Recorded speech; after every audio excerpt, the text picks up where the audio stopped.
you're borrowing the same amount, right? So your principal and interest is going to stay the same because you're borrowing the exact same amount. Your taxes stay the same, your insurance. The only thing that would change would be now there's PMI. Okay. But because we did the single premium, the PMI add-on isn't there. So people don't understand loan to value and how it works. And that's why it's actually very simple. But like once you really understand it, you're like, oh, okay, I see what we're doing here. But the average person doesn't get that. So that's really kind of our advantage, to be able to simplify it for people. Of where, look, because at the end of the day, like, you know, we can go into technically exactly how it works, but that doesn't really, like, I think we lose when we go too deep in how it works. Yeah. Like, we don't want to get This is people similar to how you're eliminating the PMI too, on like a one where you're doing a single premium and you're just rolling the PMI into the loan amount. Yeah. But So, well, we're not actually rolling it. It's a cash so to close. Let's say you wanted to roll it in, then the payment would go, like, let's look at that scenario. So that's another option. Like, let's say you really wanted to minimize cash out of pocket. Like, it didn't go up at all. On that one, let's go to closing costs. You have the single premium right here. So I'm going to click add single premium to loan amount. So now when I go back over here, so now the cash to close stays exactly the same. Now the payment only goes up by $15 a month. So the loan doesn't get based off of the appraisal price? It is off the appraisal price, but as long as it meets that like basic loan to value of 95%. So like loan to cost. So what I would think of is think of loan to cost versus loan to value as two separate things. So the loan to cost is 80%, but the loan to value could be 90%. Does that make sense? Yeah. The loan to cost is not changing. The cost is the purchase price based on the loan amount versus the appraisal value in the loan amount. Right. So when it, for instance, and I'm just going to even just say for numbers of, I'm thinking right now for Adam, like 950, the loan now is 937 or it's 937 because that's what's based on the appraisal, right? And he has to come up with the extra. You're saying the appraised value. What was the, like, how much was he putting down originally? Not, well, I'm just saying if the loan amount is 950 and it comes in at 937, and let's just say we're just doing a jumbo or whatever. I'm just saying for purposes of numbers. The loan value is now based off 937. He's now having to come up with an extra 13,000 in cash, right? Not necessarily. So what I can do is just walk you through the scenario.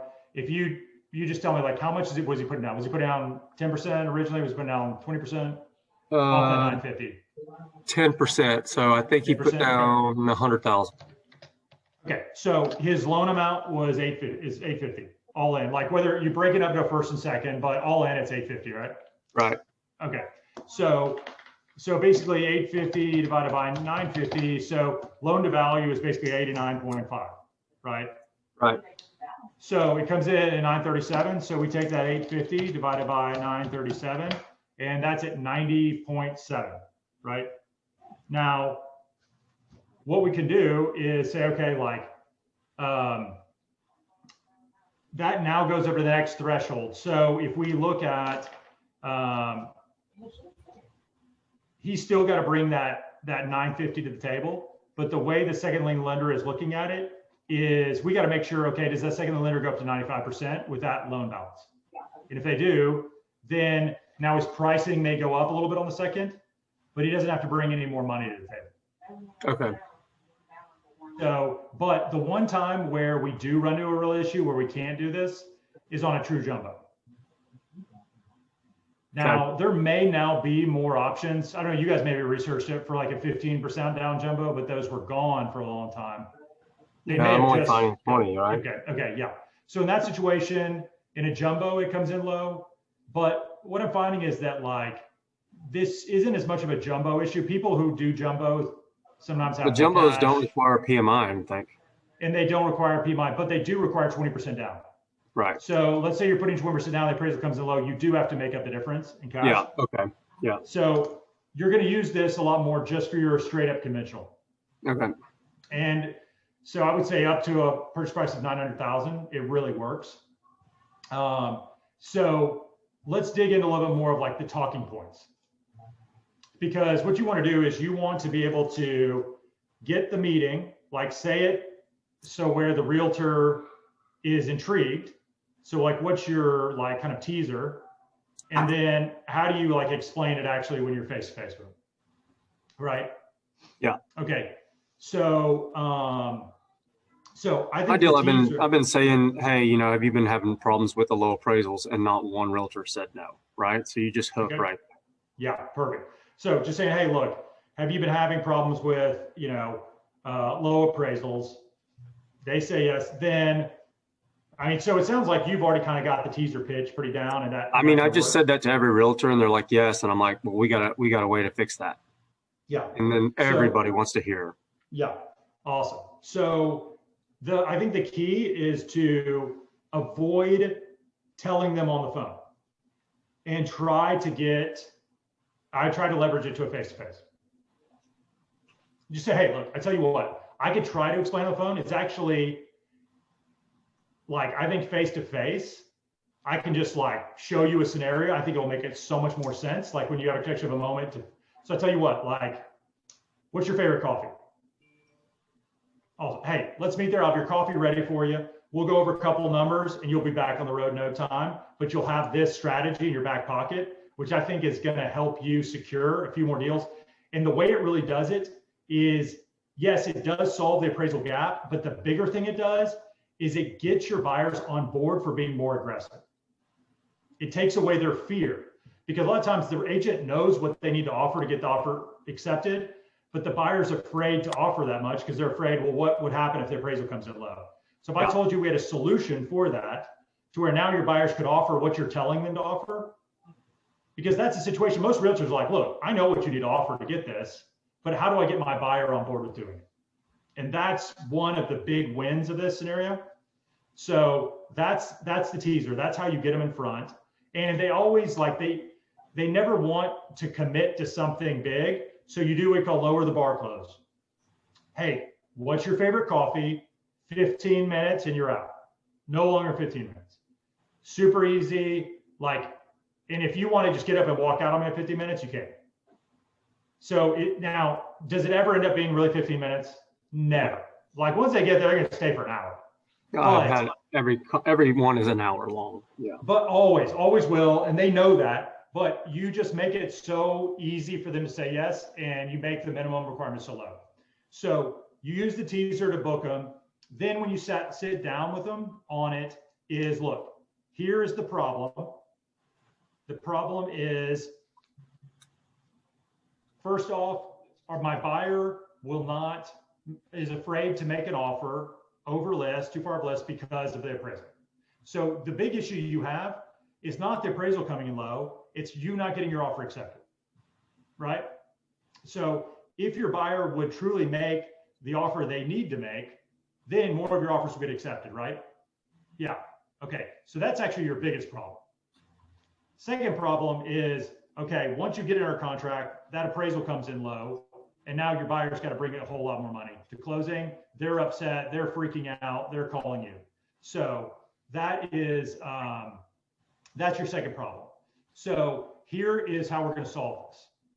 So you want to clarify the problem again, and then you go in and say, okay, look, we have a solve to where that buyer, we can basically, before they make that offer, we get on the phone with them and say, okay, you're offering, like the list price is 500,000 and you've got to go in at 575. What is your worst case scenario? Like, so, and they're like, well, I don't know if I go in at 575. What if we did 525? What if we did 540? And the realtor's like, look, do you want this house or not? You're not going to get it at 540. You've got to do 575. And they're apprehensive. How do we get them over that?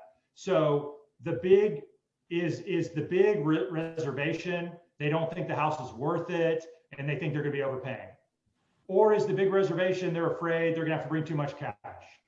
Like, so I think you're bringing up those objections, you're helping them to resolve that. So let's table the house isn't worth it one. We can talk about that later. Let's talk about, hey, a cash. So like, look, I've got a certain amount of cash. I didn't want to be in this house that much more.